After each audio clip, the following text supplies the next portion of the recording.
بسم اللہ الرحمن الرحیم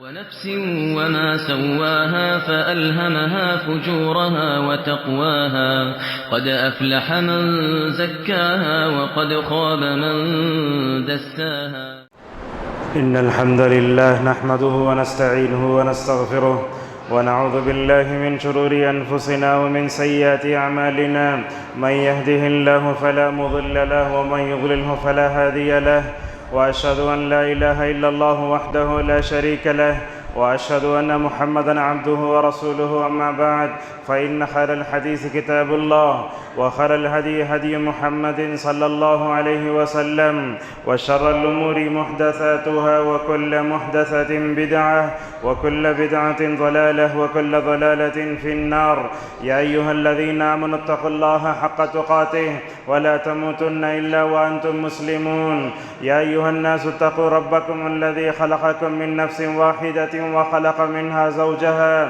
وبث منهما رجالا كثيرا ونساء واتقوا الله الذي تساءلون به والأرحام إن الله كان عليكم رقيبا يا أيها الذين آمنوا اتقوا الله وقولوا قولا سديدا يصلح لكم أعمالكم ويغفر لكم ذنوبكم ومن يطع الله ورسوله فقد فاز فوزا عظيما قال الله تعالى أعوذ بالله من الشيطان الرجيم بسم الله الرحمن الرحيم والشمس وضحاها والقمر إذا تلاها إلى أن قال ونفس وما سواها فألهمها فجورها وتقواها قد أفلح من زكاها وقد خاب من دساها وعن زيد بن أرقم قال كان النبي صلى الله عليه وسلم يدعو بهذا الدعاء اللهم آتي نفسي تقواها وزكها أنت خير من زكاها أنت وليها ومولاها رواه مسلم۔ معزز حاضرین، ہر قسم کی تعریف اس رب دو جہاں کے لیے لائق زیبا ہے جس نے نفس کی تربیت کے لیے ماہ رمضان کو پیدا فرمایا اور ہم سب کو اپنی زندگی میں اور ایک مرتبہ رمضان کی مبارک بہاریں دیکھنے کا موقع نصیب فرمایا۔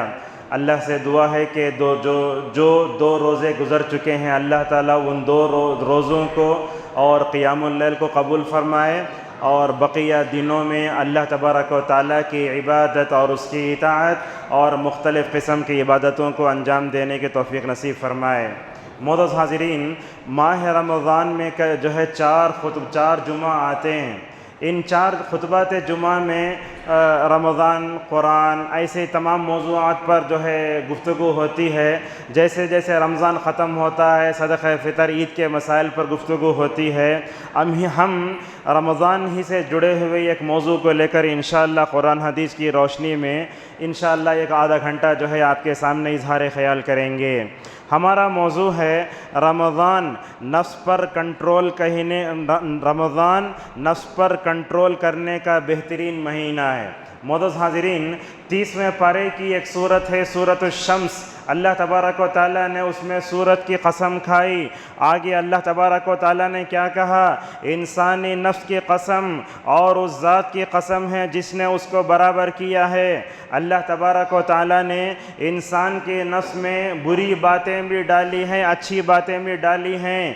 یقیناً فلاح پا گیا وہ شخص جس نے اپنے نفس کو پاک کیا، نامراد ہوا وہ شخص جس نے اپنے نفس کو دبا دیا۔ معزز حاضرین، میں چاہے اپنے جسم سے متعلق روح کہوں، دل کہوں، نفس کہوں، سب کا ایک ہی معنی ہے۔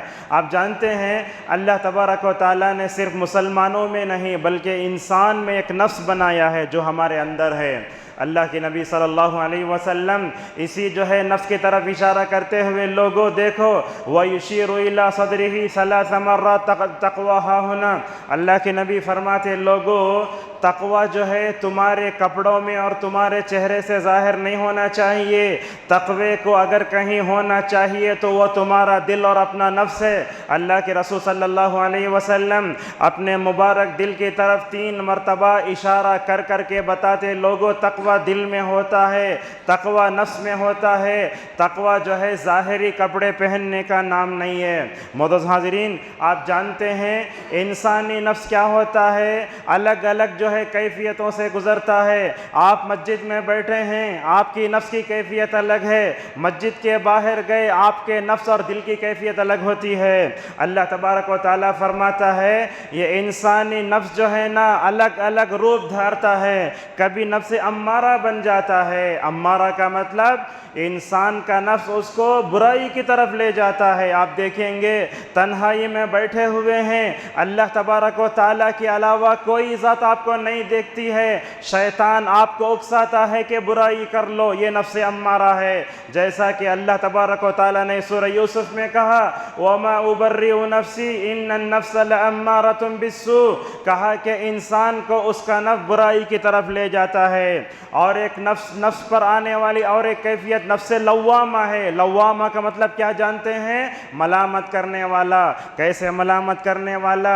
نیکی میں تاخیر کرے تو دل ہمارے اندر سے بولتا اے بندے نیکی کے کام میں تاخیر مت کر، پتہ نہیں یہ رمضان تم کو ملا ہے آئندہ رمضان کیا بلکہ کل کا روزہ ملنے کی بھی گارنٹی نہیں ہے۔ اسی طریقے سے نفس کیا کرتا ہے؟ برائی کے کرنے پر بھی ملامت کرتا ہے۔ دیکھیے ہمارے نفس کی کیسی بدلتے کیفیتیں ہیں، یہ دو کیفیتیں ہوئیں۔ اللہ تبارک و تعالیٰ اس کا تذکرہ سورہ قیامہ میں فرماتا ہے فَلَا أُقْسِمُ بِالنَّفْسِ اللَّوَّامَةِ، اور نفس کی سب سے بہترین قسم نفس مطمئنہ ہے۔ نفس پر یہ کیفیت گزرتی ہے، بندہ اللہ پر ایمان لاتا ہے، اس کی بنائی ہوئی تقدیر اس کی عبادت کر کے بندہ اپنے دل میں آرام محسوس کرتا ہے، یہ نفس مطمئنہ ہے۔ جیسا کہ اللہ تبارک و تعالیٰ نے کہا یا ایھا النفس المطمئنہ۔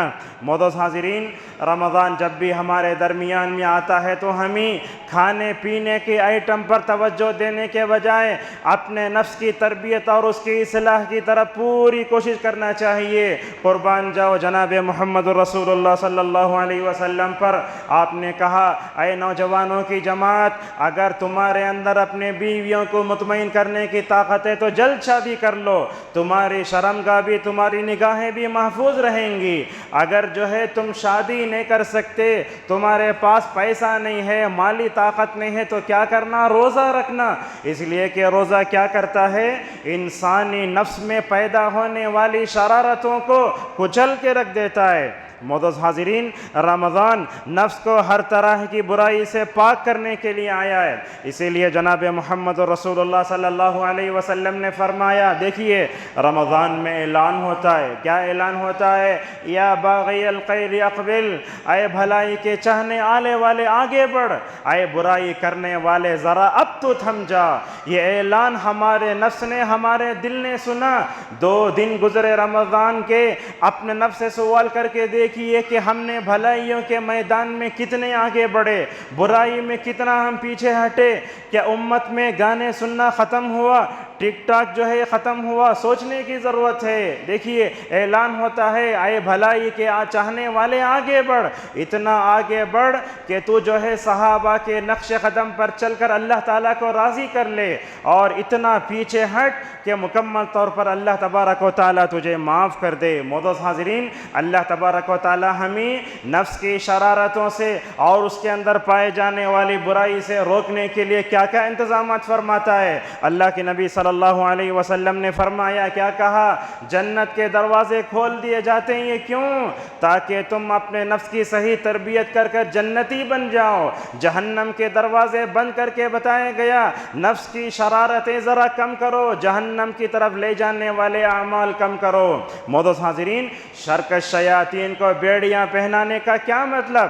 یہ مطلب یہ ہے دوسرے وقت میں شرارتیں زیادہ ہوتی ہیں، لیکن رمضان میں ذرا شرارتیں نفس کی کم کرو۔ معزز حاضرین، آپ جانتے ہیں رسول اکرم صلی اللہ علیہ وسلم رمضان میں اپنے نفس کی تربیت اور اس کی اصلاح اور اس پر کنٹرول کرنے کے لیے کیا کیا اصول و ضوابط اپناتے تھے، سنتے جائیے۔ رسول اکرم صلی اللہ علیہ وسلم نے فرمایا مومن کی سب سے بہترین سحری کھجور ہے۔ آج ہم سحری میں ماشاءاللہ بہت کچھ کھاتے، لیکن کبھی سحری کھجور پر بھی کیا کرو۔ آپ صلی اللہ علیہ وسلم نے فرمایا مومن کی سب سے بہترین سحری کھجور ہے۔ دیکھیے اگر ہم جو ہے سحری میں زیادہ کھا لیے تو کیا ہوتا؟ نماز فجر تک نفس میں شرارت اور مستی ہوتی. اسی لیے آپ نوجوانوں کو دیکھیں گے سحری کے بعد جو ہے گاڑی چلا لے کے ویلنگ کر لے پھرتا ہے روڈوں پر. یہ کیا ہے؟ نفس کی شرارتیں. اگر ہمارے نوجوان اپنے نفس کی صحیح تربیت کے رمضان میں سحری میں تھوڑا کم کھائے نا، انشاءاللہ ایسی شرارتیں کر کے نہ امت مسلمہ کو پریشان کریں گے نہ دنیا کو پریشان کریں گے. دیکھو اگر ہم اپنے نفس پر کنٹرول کر لیے نا، یہ خالی پیٹ، یہ خالی معدہ، یہ خالی جگر سے ایک بدبو آتی ہے. رسول اکرم صلی اللہ علیہ وسلم اس بدبو کو ختم کرنے کے لیے زیادہ مسواک کرتے تھے. اور آپ صلی اللہ علیہ وسلم نے کیا فرمایا؟ روزے دار کے منہ سے ظاہری طور پر بدبو تو آتی ہے، لیکن اللہ تبارک و تعالیٰ کے پاس یہ بدبو مشک سے زیادہ پسندیدہ ہے. ماشاءاللہ. یہ دیکھیے نفس کی تربیت کریں گے، ہمارے منہ سے اٹھنے والی بدبو بھی اللہ کے پاس مشک سے زیادہ پسندیدہ ہے. ظاہری طور پر دنیا کے لوگ دور ہو گئے تو ہو گئے، مگر اللہ تبارک و تعالیٰ سے بندہ حالت روزہ میں قریب ہو جاتا ہے. اسی طریقے سے دیکھیے اللہ کے نبی صلی اللہ علیہ وسلم رمضان ہی میں نہیں بلکہ رمضان کے علاوہ دوسرے وقت میں بھی ذرا کم کھایا کرتے تھے. آپ کے کھانے کے وقت کے بیٹھنے کی کیفیت دیکھو، جیسے ہم اکھڑو بیٹھتے نا ویسا زیادہ دیر بیٹھ نہیں سکتے. اللہ کے نبی صلی اللہ علیہ وسلم ویسے ہی بیٹھا کرتے تھے کھانے کے لیے. حضرت انس رضی اللہ عنہ کہتے ہیں اللہ کے نبی صلی اللہ علیہ وسلم زندگی بھر کبھی پیٹ بھر کے نہیں کھائے. اور آپ صلی اللہ علیہ وسلم کے بارے میں حضرت انس رضی اللہ عنہ نے کہا اللہ کے نبی صلی اللہ علیہ وسلم نے اپنی زندگی میں کبھی نرم روٹی نہیں کھائی. دیکھیے اللہ کی نبی کی زندگی، کبھی ازواج مطہرات کے بقول نبی کے مبارک گھرانے میں 3 دن تک چولہا نہیں جلتا تھا. کبھی ایسے بھی ہوتا اللہ کے نبی اپنے پیٹ پر 2 پتھر باندھتے. حضرات صحابہ کرام اپنے نفس کی تربیت کے لیے ایک پتھر باندھ کر جو ہے مدینے کی سخت ٹھنڈی میں خندقیں کھودا کرتے تھے. لہذا معلوم ہوا بندے کو سحری میں زیادہ نہیں کھانا چاہیے. اور آپ صلی اللہ علیہ وسلم نے کیا فرمایا؟ دیکھو مومن 1 انتڑی میں کھاتا ہے، کافر کیا کرتا ہے 7 انتڑی میں کھاتا ہے. جانتے ہیں اللہ کے نبی صلی اللہ علیہ وسلم جو بولتے ہیں مومن 1 انتڑی میں کھاتا ہے، کافر 7 انتڑی میں کھاتا ہے. یہ ایک حدیث ہے. لیکن آج ہم دیکھتے ہیں امت مسلمہ میں لوگوں کو، کچھ لوگوں کا کھانا پینا ہی مقصد ہے. کچھ لوگوں کو دیکھنے سے ایسے معلوم ہوتا ہے کہ کھانے کے لیے ہی پیدا کیے گئے ہیں. جب بھی گفتگو کرو چکن گریوی، کبھی بھی گفتگو کرو بریانی، کبھی جنت کی نعمتوں کو یاد کر کے دنیا کو چھوڑو، کبھی تو ان نعمتوں کو ان نعمتوں کو پانے کے لیے دنیا میں ذرا مشقتیں بھی پڑو. معزز حاضرین اسی طریقے سے دیکھو اللہ کے نبی سحری میں جو ہے کیا کھجور کھا رہے ہیں، مستی نفس کی کم ہو جاتی. اور آپ صلی اللہ علیہ وسلم نے افطار کے بارے میں کیا کہا؟ مومن اگر جو ہے افطار کرنا کھجور سے کرنا، اگر کھجور نہیں ملا تو کیا کرنا؟ پانی رکھنا. لہذا افطار کے لیے جو دسترخوان سجایا جاتا ہے نا اس میں فل آئٹم لاگ رکھے تو کیا ہوتا؟ انسانی نفس للچاتا. آپ انگور بھی رکھ رہے ہیں، بسکٹ بھی رکھ رہے ہیں، انجیر بھی رکھ رہے ہیں، نہیں کھجور رکھو، پانی رکھو، بس وہ دونوں کر کے وہاں سے اٹھ جاؤ، نماز مغرب کو جاؤ. پیٹ بھر کے کھا لیا تو نماز مغرب بھی کیا ہو جاتی؟ چلے جاتی. اور نماز عشاء تک انسان سو کے جو ہے موج مستی میں چلا جاتا ہے. ہم آپ سے کہنا یہ چاہتے ہیں کہ ماہ رمضان میں پیٹ بھر کے مت کھاؤ، یہ نفس میں شرارتیں پیدا کرتا ہے. معزز حاضرین اسی طریقے سے دیکھیں گے پیٹ کی شہوت بڑی خطرناک ہوتی ہے. آپ صلی اللہ علیہ وسلم نے فرمایا سب سے بدترین ہے پیٹ. انسان کیا کرتا ہے؟ اپنے پیٹ کو لوہے لقموں سے بھرتا ہے. کھانا ہمارے زندگی نہیں ہے. کیسا کھانا چاہیے؟ آپ صلی اللہ علیہ وسلم نے کھانے کا طریقہ سکھایا. پاؤ پیٹ کھاؤ، پاؤ پیٹ پانی کے لیے، پاؤ پیٹ سانس کے لیے بھی رکھو. ہم سحری افطار میں اتنا کھاتے ہیں سانس لینے کے لیے جگہ نہیں ہے. گیسٹرک اگر آدمی کو اگر جو ہے شکایت ہو وہ بڑا پریشان ہو جاتا ہے، سانس لینے سے نہیں ہو رہا. اتنا مت کھاؤ. یہ رمضان جو ہے صرف جو ہے کھانے پینے کا مہینہ نہیں ہے، اپنے نفس کی تربیت کرنے کے لیے آتا ہے. آپ صلی اللہ علیہ وسلم نے فرمایا اتنا کھاؤ جس کی وجہ سے تم کھڑ سکو، اتنا کھاؤ جتنا تم کھڑ سکو اللہ کی اطاعت پر، جو لقمے تم کو ابھاریں اتنا ہی مکمل طور پر کھاؤ۔ معزز حاضرین، یہ رمضان کا مہینہ پیٹ کی شہوتوں کو کم کرنے کے لیے آیا ہے۔ حرام لقموں سے اپنے پیٹ کو نہ بھرو۔ سلف صالحین کی عورتیں جب ان کے شوہر باہر نکلتے تو کیا کہتے؟ دیکھو تم باہر کمانے کے لیے جا رہے ہو نا، اللہ کے لیے حرام لقمے مت لاؤ، حلال لقمے لاؤ۔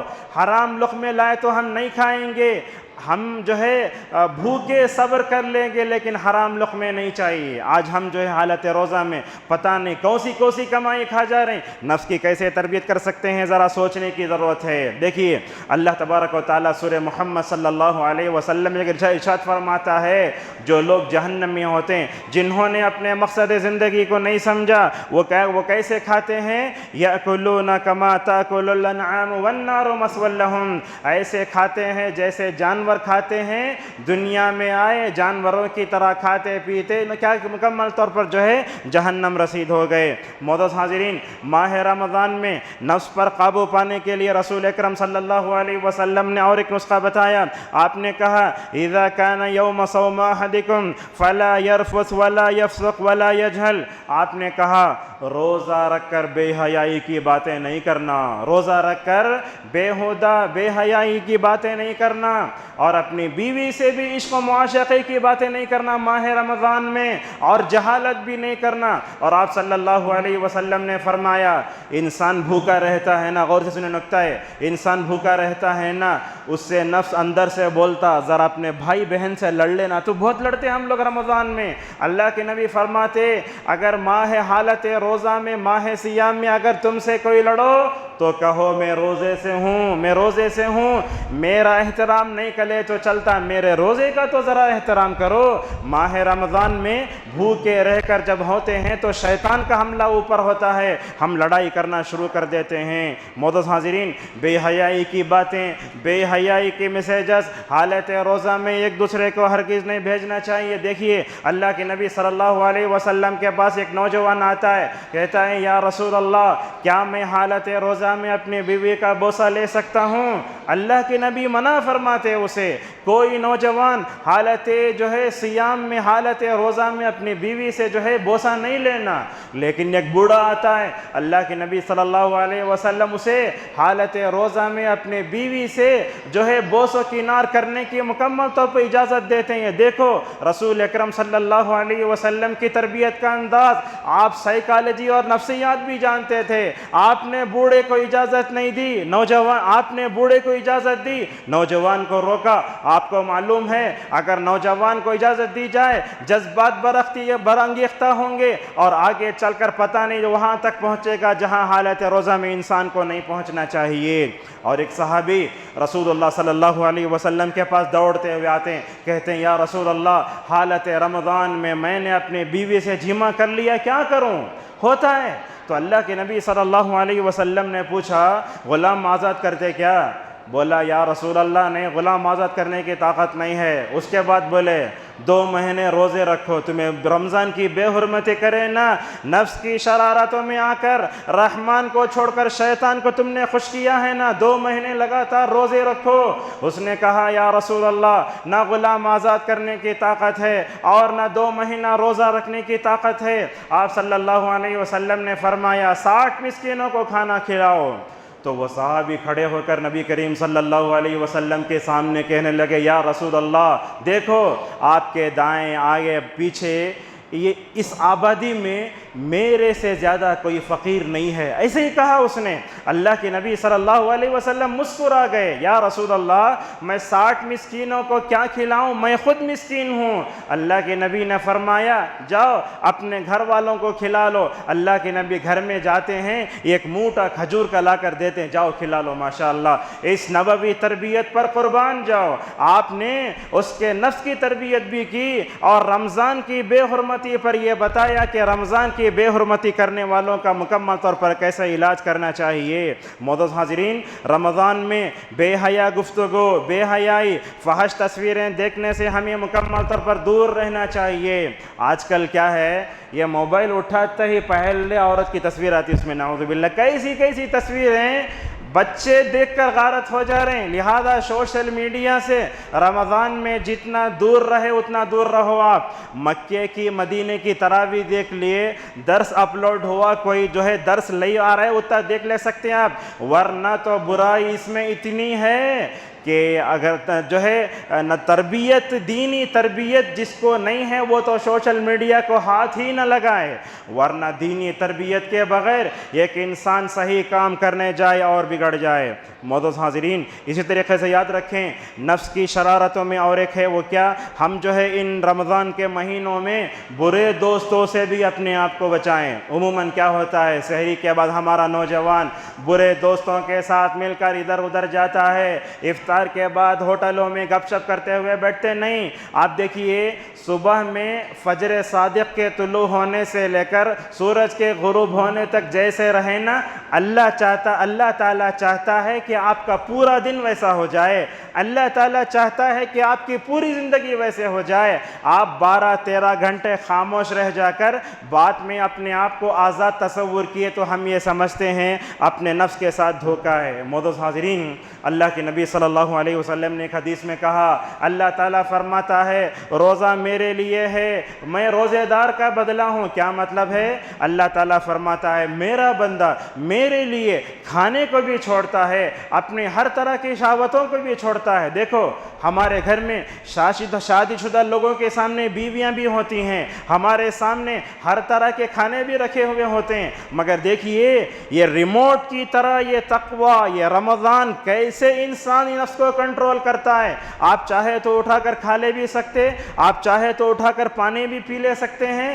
مگر اللہ تبارک و تعالی رمضان کے ذریعے ہم نفس کی تربیت کرنا ہے. اور یہ بات یاد رکھیں, نفس کی تربیت, نفس پر کنٹرول کرنے سے دنیا میں بھی اچھائی اور آخرت میں بھی اچھائی ہے. آپ صلی اللہ علیہ وسلم نے ارشاد فرمایا, دیکھو قیامت کے دن 7 قسم کے لوگ جو ہے عرش الہی کے سائے میں ہوں گے. نوجوان غور سے سنو, کوئی بھی نوجوان بھٹکتا ہے نا, اگر اس حدیث کو سن لیا تو انشاءاللہ وہ برائی سے باز آ جائے گا. آپ نے فرمایا اس میں ایک ایسا آدمی بھی ہوگا, اس میں ایک ایسا پاک دامن آدمی بھی ہوگا, ایک خوبصورت عورت نے, ایک عہدہ رکھنے والی عورت نے اسے بلایا ہوگا برائی کے لیے, اور اس نے کہا ہوگا میں اللہ سے ڈرتا ہوں. ایسے نوجوان کو, پاکیزہ اور جو ہے پاک دامن نوجوان کو اپنے نفس پر اور اپنی نفسانی خواہشات پر قابو پانے والے نوجوان کو اللہ تبارک و تعالی اپنے عرش کے سائے میں مکمل طور پر جگہ دے گا. معزز حاضرین, گندی تصویریں, گانے, ٹک ٹاک, رمضان کا مذاق, میوزک, ہمارے بعض نوجوان ایسے رہتے جو اپنے موبائل میں گانے بھی رکھ لیتے, قرآن بھی رکھ لیتے. جیسے ہی جمعہ آتا قرآن سنتے, جیسے ہی جو ہے جمعہ ختم ہوا پھر میوزک شروع ہو. یاد رکھیے علامہ ابن القیم رحمہ اللہ کہتے ہیں جس کے دل میں میوزک کی محبت ہے اس کے دل میں قرآن کی محبت ہرگز جمع نہیں ہو سکتی. موبائل سے, رمضان کا مہینہ ہے, میوزک کو ڈیلیٹ کرو, اور جو ہے یہ گانے, یہ سب چیزوں کو مکمل طور پر ڈیلیٹ کرو, دماغ سے بھی ڈیلیٹ کرو. تو کیا ہوگا, ہمارے دلوں میں قرآن کی محبت پیدا ہوگی. یہ دیکھیے حج کا موقع ہے, اللہ کے نبی صلی اللہ علیہ وسلم جانور پر بیٹھ کر کیا کر رہے ہیں, طواف کر رہے ہیں. یہ خوبصورت عورت ایک بچے کو اٹھا کر رسول اللہ صلی اللہ علیہ وسلم سوال کرتی ہے, یا رسول اللہ بچے پر بھی حج ہوتا کیا؟ اور سے سنیے, دنیا کا سب سے پاکیزہ مقام اور دن بھی کون سا, ذی الحجہ کی 10ویں تاریخ, اشہر حرم, حج کے دن چل رہے ہیں. اللہ کے نبی کعبۃ اللہ کے طرف طواف کر رہے ہیں. آپ کے پیچھے بیٹھے ہوئے کون, آپ کے چچا زاد بھائی فضل ابن عباس رضی اللہ عنہما. جیسے ہی اس عورت نے اپنے بچے کو اٹھایا, فضل ابن عباس کیا کیے, فوراً اس عورت کی طرف دیکھنے لگے. رسول اکرم صلی اللہ علیہ وسلم نے پکڑ کر مکمل طور پر ایسے سر کو پھرا دیا. دیکھو رحالت حج میں اللہ کے نبی کے صحابہ انسان ہونے کے ناطے نفس کی خلاف کوئی کام کرتے تو رسول اللہ فوراً ٹوکتے تھے. ہم بھی ماہ رمضان میں نفس کی خلاف کوئی بھی کام کریں گے تو مکمل طور پر اسے اب کرنا چاہیے. اور اسی طریقے سے ماہ رمضان میں نفس کی تربیت سے متعلق ایک بات یہ ہے ہم روزہ تو رکھ لیے ماشاءاللہ، ہم تلاوت قرآن تو کر لیے، رو رو کر یہ تو کر لیے، لیکن نگاہوں کی حفاظت اگر ہم نہیں کریں گے تو اپنے نفس کی حفاظت نہیں کر سکتے۔ یاد رکھیے ماہ رمضان میں نگاہوں کی حفاظت بہت ضروری ہے، اسی لیے اللہ تبارک و تعالیٰ نے سورہ نور میں اصلاح معاشرے کے کئی اصول دیے۔ اللہ نے مردوں کو الگ حکم دیا، عورتوں کو الگ حکم دیا۔ اگر مردوں کو حکم دیتا عورتیں اپنی نگاہوں کے استعمال میں آزاد ہو جاتی، عورتوں کو حکم دیتا تو مرد بولتے ہمارے لیے نہیں ہے۔ اسی لیے اللہ نے کہا وَقُلْ لِلْمُؤْمِنِينَ يَغُضُّوا مِنْ أَبْصَارِهِمْ وَيَحْفَظُوا فُرُوجَهُمْ، کہا اگر تم اپنی شرمگاہوں کی حفاظت چاہتے ہو اپنی نگاہوں کی حفاظت کرو، نگاہوں کی حفاظت کیے بغیر شرمگاہوں کی حفاظت ناممکن ہے۔ معزز حاضرین، اسی طریقے سے ہم کیا کریں، اپنے بچوں کو بھی غلط قسم کی جو ہے نگاہ کا غلط استعمال کرنے سے مکمل طور بچائیں۔ کیسے؟ ہمارے بچے کیا کرتے ہیں، موبائل لے کر اکیلے میں چلے جاتے ہیں، اب وہ پتہ نہیں کیا دیکھ رہے ہیں کیا نہیں دیکھ رہے ہیں۔ ہم اپنے بچوں کو بولتے ہیں بیٹا گندی چیز نہیں دیکھنا، یہاں سے اسے کھلتا رستہ، کیا کہ ہمارے ابا بولے گندی چیز نہیں دیکھنا بلکہ ووچ دیکھتا انہیں، اور انسان کی فطرت ایسی ہے جو نکو کرے بولتے ووچ کرتے بچے، تو لہذا ہمارے بچے تنہائی میں کیا کر رہے ہیں ذرا واچ کرو، اس لیے کہ تنہائی کا گناہ بڑا خطرناک ہوتا ہے۔ حضرت ثوبان رضی اللہ عنہ کہتے ہیں اللہ کے نبی صلی اللہ علیہ وسلم نے فرمایا قیامت کے دن، غور سے سنو رونگٹے کھڑے ہو جاتے ہیں، قیامت کے دن کچھ لوگ آئیں گے میری امت میں، ان کے پاس نماز بھی ہوگا، روزہ بھی ہوگا، زکوٰۃ بھی ہوگا، روزے بھی ہوں گے، اور اللہ تبارک و تعالیٰ، اللہ کے نبی صلی اللہ علیہ وسلم نے فرمایا اللہ تعالیٰ ان کے اعمال کو ایسے ہی پھونک کر اڑا دے گا، اللہ اکبر، پھونک کر اڑا دے گا۔ صحابہ نے کہا یا رسول اللہ کون ہے وہ؟ تو آپ صلی اللہ علیہ وسلم نے فرمایا معلوم لوگوں کے سامنے نیک بننے کی ایکٹنگ بہت کرتے، تنہائی میں گئے تو اللہ کی حرام کردہ چیزوں کو حلال کر لیتے ہیں۔ یاد رکھو رمضان کا روزہ 5 بجے شروع ہوا، 6:30 بجے ختم ہو گیا، اگر آپ رات میں 7:30 بجے 1 منٹ کا بھی گانا دیکھے نہ سمجھو پورا رمضان کے وہ روزے کی برکت ختم ہو جائے گی۔ چہرے میں اللہ کی اطاعت کرنے سے، نفس پر کنٹرول کرنے سے کیا ہوتا ہے، چہرے میں رونق آتی ہے، وہ رونق کا خاتمہ ختم کرنے کے لیے 1 منٹ بھی نہیں ہے۔ اور دیکھیے ہم رمضان میں اپنے نفس پر قابو پاتے نا، اللہ تبارک و تعالیٰ دنیا اور آخرت میں ہم سب کو خوشی عطا فرمائے گا۔ کیسے؟ آپ صلی اللہ علیہ وسلم نے فرمایا للصائم فرحتان یفرحہما فرحۃ عند فطرہ وفرحۃ عند لقاء ربہ، آپ نے کہا روزے دار کو 2 خوشیاں ہیں، یہ خوشیاں کب کب؟ بندہ افطار کرتے وقت خوش ہوگا، اللہ اکبر کیا خوشی ہوتی ہے، ساری امت سمجھیے بلاری کے لوگ 37 ہوتے ہی ماشاءاللہ پورے لوگ کھجور کھا رہے ہیں، ہم سوچتے ہیں میں اکیلا نہیں، پورے بلاری کے میرے مسلمان بھائی بہن افطار کر رہے ہیں، ذہن میں ایسی خوشی ہوتی ہے اس کو بیان کرنے کے لیے ہمارے پاس الفاظ نہیں، اس خوشی کو حاصل کرنے کے لیے دنیا کی ساری اگر دولت بھی لٹائیں اس لذت کو پا نہیں سکتے آپ۔ ایک تو یہ خوشی ہوئی، دوسری خوشی اللہ کے نبی صلی اللہ علیہ وسلم نے فرمایا بندہ اللہ تبارک و تعالیٰ سے جب ملاقات کرے گا نا انشاءاللہ وہ خوشی پائے گا۔ یاد رکھو آج ہم دنیا میں گناہوں پر خوش ہو کر کے ہماری زندگی مقدر کر دیے۔ خوشی مومن کو کب ہونا چاہیے؟ جب نیکی کا کام کرے تو خوش ہو جائے۔ ہم میں سے کتنے لوگ ایسے ہیں جن کو رمضان آنے کے بعد خوشی ہی نہیں ہے، صرف ہم یہ سمجھتے رمضان آیا تو فروٹ فل آئے گا، رمضان آیا تو نئے کپڑے پہنیں گے، یہ حقیقی خوشی نہیں ہے۔ نیکی کر کے خوش ہونا یہ اصل میں مومن کا شیوا ہوتا ہے۔ اللہ کے نبی صلی اللہ علیہ وسلم کیا فرماتے ہیں، دیکھو البر مطمئن الیہ القلب وسکنت الیہ النفس، نیکی تو وہ ہوتی ہے جس کو کر کے مومن مطمئن ہو جاتا ہے، صبح سے شام تک اپنے نفس پر کنٹرول کیے، حرام چیزوں کو نہیں دیکھا اور موبائل کو ہاتھ بھی نہیں لگایا غلط چیزوں کو، شام میں دیکھو ماشاءاللہ کیا لذت ملتی ہے، وہ لذت ماشاءاللہ۔ اور کہا نیکی وہ ہے جس کو کر کے سکون ملتا ہے۔ ہم آپ کو بتاتے ہیں ایک دن حضرت ابو ہریرہ رضی اللہ تعالی عنہ رسول اللہ صلی اللہ علیہ وسلم کے پاس روتے ہوئے آتے ہیں، تو اللہ کے نبی پوچھتے ہیں ابو ہریرہ کیوں روتے ہوئے آتے ہیں؟ تو تو اللہ کے نبی ابو ہریرہ رضی اللہ تعالیٰ عنہ نے کہا یا رسول اللہ دیکھیے میری ماں آپ کے خلاف ایسے جملے کہتی ہے جس کو سن کر مجھے برداشت نہیں ہوتا۔ اللہ اکبر، صحابہ کرام کے فہم پر سوچنے پر قربان جاؤ، اپنی ماں سے نبی کے خلاف ایک جملہ بھی سنو تو ان کا دل رو دیا کرتا تھا۔ ابو ہریرہ جناب محمد رسول اللہ صلی اللہ علیہ وسلم کے سامنے بیٹھیں، کیا کہتے ہیں ابو ہریرہ اللہ کے نبی صلی اللہ علیہ وسلم سے؟ یا رسول اللہ میں تو ہدایت پا چکا ہوں، آپ ذرا میری ماں کی ہدایت کے لیے دعا کر دیجئے نا۔ ایسے ہی کہا، کس نے؟ ابو ہریرہ نے۔ اللہ کے نبی نے کیا کہا؟ اللہم اہد ام ابی ہریرہ۔ دنیا میں رسول اللہ سے بڑھ کر کس کی دعائیں قبول ہوں گی؟ ابو ہریرہ کہتے ہیں میں اللہ کے نبی کے دربار سے نکلا، اپنے گھر کو گیا، میں دیکھتا ہوں کہ میری ماں جو ہے غسل خانے سے باہر آ رہی ہے اور میں دیکھتا ہوں کہ اشہد ان لا الہ الا اللہ کہہ کر اسلام کا اعلان کر رہی ہیں۔ علماء کیا کہتے ہیں؟ دیکھو نکتہ، ابو ہریرہ اپنے گھر نہیں پہنچے، ماشاءاللہ نبی کی دعا ماشاءاللہ ابو ہریرہ سے پہلے ان کے گھر کو پہنچ گئیں۔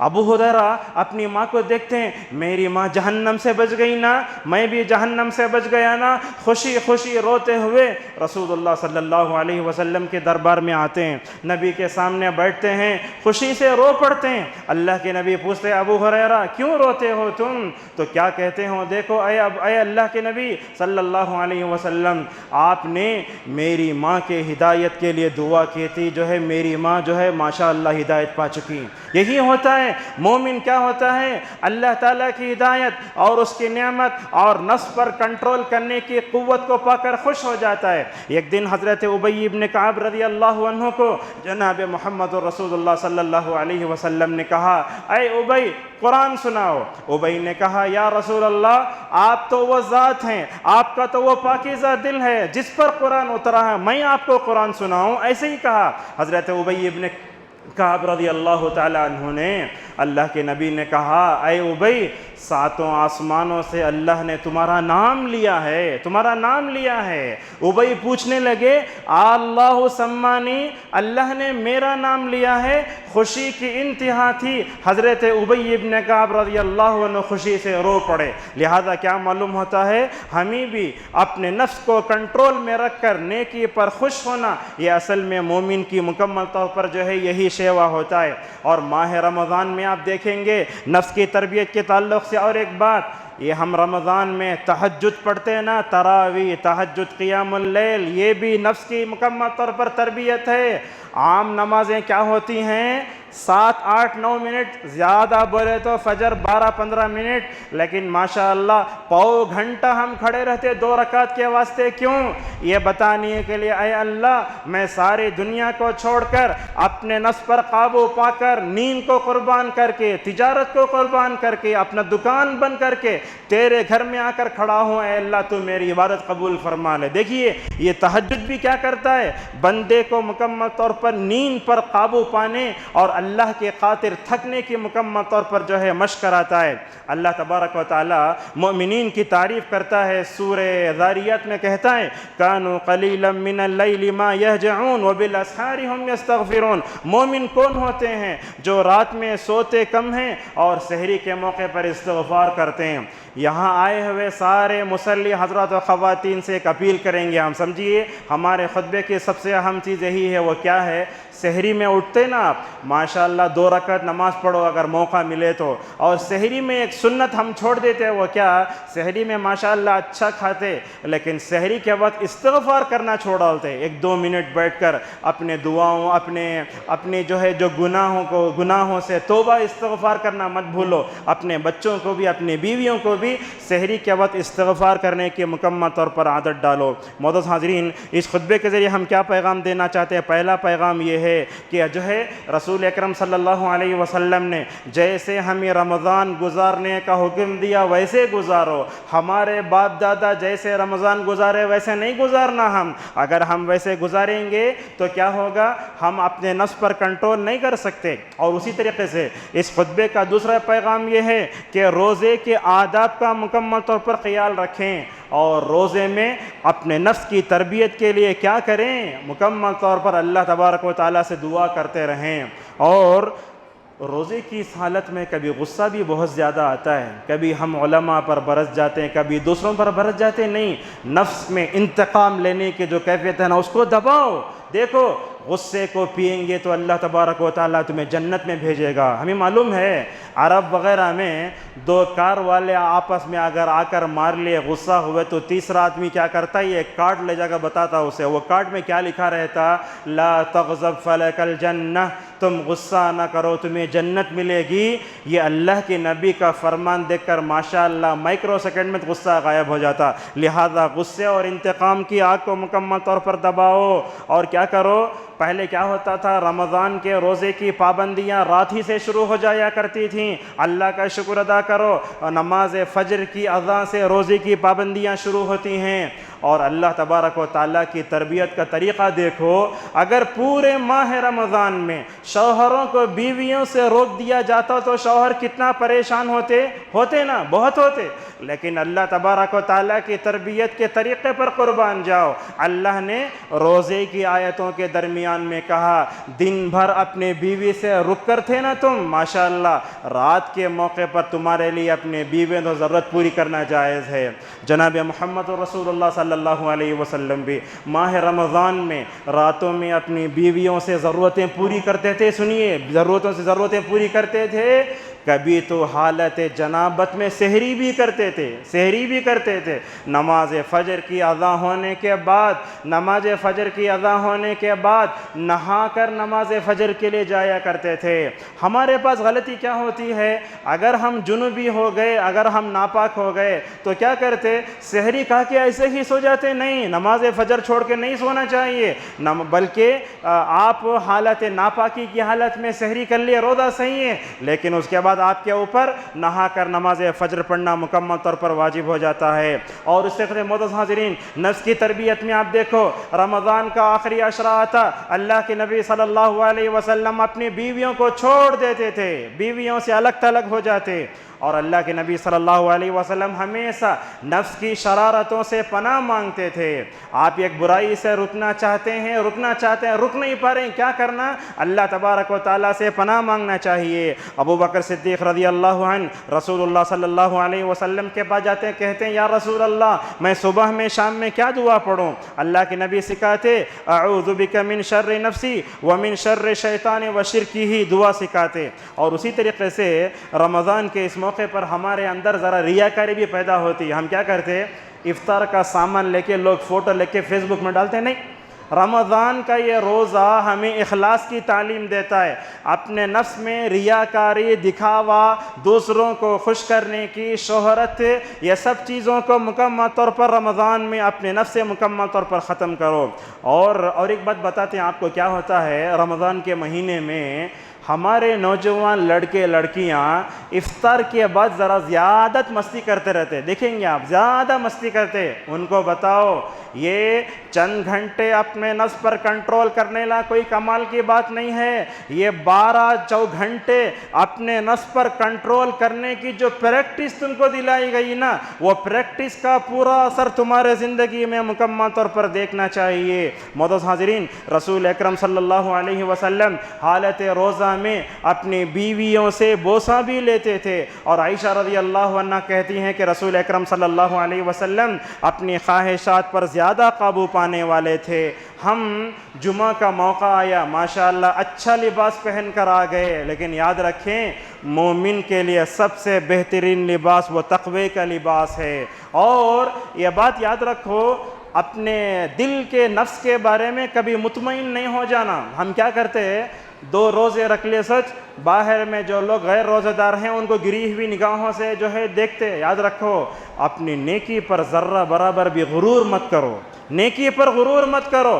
اور نیکی کرنے کے بعد نیکی کی حفاظت کی مکمل طور پر کوشش کرو. حالت روزہ میں دل، کان، آنکھ کا صحیح استعمال کرو. اللہ کے نبی دعا کرتے تھے، اے اللہ میں اپنے کان کی برائی سے پناہ مانگتا ہوں، میں آنکھ کی برائی سے پناہ مانگتا ہوں، زبان کی برائی سے پناہ مانگتا ہوں، دل کی برائی سے پناہ مانگتا ہوں، میں اپنی شرمگاہ کے برے استعمال سے مکمل طور پر پناہ مانگتا ہوں. معزز حاضرین، آخری بات ہے، اگر ہم نے رمضان میں نفس کو کنٹرول کر لیا نا، اس کا اثر جو ہے ہمیں اپنی پوری زندگی میں دکھائی دے گا۔ ہوتا کیا ہے، ہم اپنے نفس پر کنٹرول نہیں کرتے۔ ہوتا کیا ہے، دیکھو عید کی صبح سے ہمارا نفس شرارت کرنا شروع کر دیتا ہے۔ وہ ٹی ویاں جن کا قبلہ بدل جاتا ہے رمضان میں، رمضان ختم ہونے کے دوبارہ وہی موسیقی کی آواز ہمارے گھروں سے باہر ہونا نکل جاتی ہے۔ یہ کوئی حقیقت نہیں ہے، لہذا اس سے بھی مکمل طور پر اپنے آپ کو بچاؤ اور اپنے اندر اچھے اخلاق بھی پیدا کرو، جیسا کہ رسول اکرم صلی اللہ علیہ وسلم نے فرمایا۔ آج کے خطبے کی آخری بات، اگر ہم اپنے نفس پر کنٹرول کرنا چاہتے ہیں تو طریقہ کس کا اپنانا چاہیے؟ نبیوں کا طریقہ اپنانا چاہیے، جناب محمد رسول اللہ صلی اللہ علیہ وسلم کا اپنانا چاہیے۔ حضرت ابراہیم علیہ السلام کو اللہ نے خواب میں دکھایا کہ وہ اپنے بیٹے کو ذبح کر رہے ہیں۔ بیٹے سے پوچھا، کروں کیا بیٹے؟ انہوں بولے، کرو ابا جان، جیسے تمہارے اندر صبر ہے میرے اندر بھی صبر ہے، تمہارا اور میرا ڈی این اے ایک کچھ ہے، اگر موٹی زبان میں بولے تو ٹھیک ہے۔ اپنے بچے کو لے کر گئے ذبح کرنے کے واسطے، غور سے سنیے، اپنے بچے کو لے کر گئے، لے جا رہے مینا کے میدان میں، شیطان ایک جگہ کھڑے ہو کر حضرت ابراہیم کو انگلی کرتا ہے، مت لے جاؤ۔ وہاں کھڑے ہو کر ابراہیم نے کنکریاں لی اور شیطان کو مارا۔ روایتوں میں آیا سینے تک دھس گیا وہ۔ حضرت ابراہیم اور آگے بڑھے، تھوڑا آگے گئے تو دوبارہ آ کر کیا ڈال رہا ہے؟ اپنے بچے کو کئی کو ذبح کرتے رہیں گے تمہیں، ان کو جو ہے کلا رہا ہے۔ حضرت ابراہیم نے کنکریاں لی، اللہ اکبر کہہ کر اس کو کنکریاں ماری، وہ دھس گیا شیطان، اور آگے بڑھے، پھر شیطان گیا۔ حضرت ابراہیم نے وہاں کہہ کر اللہ اکبر کہہ کر ساتھ کنکریاں ماری۔ لہٰذا کنکریاں مارنا عبادت ہے، اللہ کی نبی نے ویسے ہی کیا نا۔ یہاں دیکھو، ایک طرف تو اللہ کی محبت حضرت ابراہیم کے نفس میں، دوسری طرف بیٹے کی محبت۔ حضرت ابراہیم اللہ کی محبت کو اپنے بیٹے کی محبت پر ترجیح دے کر، اپنے خواہشات کو قربان کر کے اللہ کے راستے میں ایک تاریخی قربانی کرنے جا رہے ہیں۔ نبی کو شیطان نہیں چھوڑا تو ہم سب کو چھوڑے گا؟ دیکھو حضرت ابراہیم نے ڈٹ کر اللہ اکبر کہہ کر کنکریاں ماری۔ لہذا حج کرنے والا بھی اپنے نفس کی تربیت کرے اور مکمل طور پر شیطان کو اپنا دشمن سمجھے۔ لہذا یاد رکھو، اپنے نفس کی تربیت میں اگر ہمارے پاس کوئی دو بڑے دشمن ہیں تو وہ ہمارا اپنا نفس اور شیطان سے ہمیشہ جو ہے پناہ مانگتے رہو۔ اللہ تعالیٰ سورہ کہف میں پوچھتا ہے، اے میرے بندو، جس کو میں نے اپنا دشمن سمجھا اسے دوست بناتے کیا؟ ایسے اللہ تبارک و تعالیٰ سوال کرتا ہے۔ بہرحال خطبہ تھوڑا سا طویل ہوا، معذرت کے ساتھ یہیں ہم اپنے خطبے کو روکتے ہیں۔ خلاصہ یہ ہے، رمضان کھانے پینے کا مہینہ نہیں ہے، اپنے نفس کی تربیت اور اس کی اصلاح کا مہینہ ہے۔ اللہ کے نبی صلی اللہ علیہ وسلم نے، صحابہ نے اور سلف صالحین نے رمضان کو جیسے گزارا ویسے گزارنے کی کوشش کرو۔ ماں باپ کے اور جو ہے آبا و اجداد کی اندھی تقلید کرتے ہوئے رمضان کو مت گزارو۔ اللہ تبارک و تعالیٰ سے ہماری دعا ہے کہ اللہ تعالیٰ ہم سب کو ماہ رمضان میں اپنے نفس پر کنٹرول کرنے، اپنے خواہشات پر قابو پانے والا بنائے۔ اللہ امت کے نوجوانوں کو، لڑکے لڑکیوں کو شیطان سے حفاظت فرمائے۔ اللہ تعالیٰ ہمارے بچوں کو شیطان کے حملوں سے مکمل طور پر محفوظ رکھے۔ اللہ تعالیٰ ہم سب کو پیٹ کی شہوتوں سے، اپنے شرمگاہ کی شہوتوں سے اور جو ہے ہر طرح کی نفسانی خواہشات پر قابو پانے والا بنائے۔ وآخر دعوانا ان الحمد للہ رب العالمین۔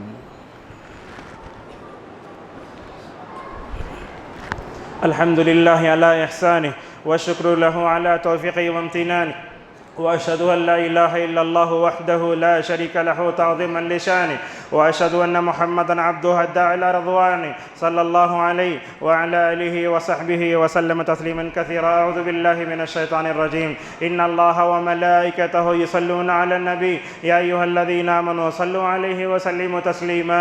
اللهم صل على محمد وعلى آل محمد كما صليت على إبراهيم وعلى آل إبراهيم إنك حميد مجيد۔ اللهم بارك على محمد وعلى آل محمد كما باركت باركت على إبراهيم وعلى آل إبراهيم إنك حميد مجيد. اللهم ارض عن الصحابة أجمعين، أبي بكر وعمر وعثمان وعلي وعن سائر الصحابة أجمعين، وعنا معهم بجودك وكرمك يا أكرم الأكرمين. اللهم انصر دينك وكتابك وسنة نبيك محمد صلى الله عليه وسلم وعبادك المؤمنين. اللهم تقبل منا صيامنا وقيامنا وجميع صالحي أعمالنا إنك أنت السميع العليم. اللهم إنا نعوذ بك من زوال نعمتك وتحول عافيتك وفجاءة نقمتك وجميع سخطك يا ذا الجلال والإكرام. ربنا آتنا في الدنيا حسنة وفي الآخرة حسنة وقنا عذاب النار.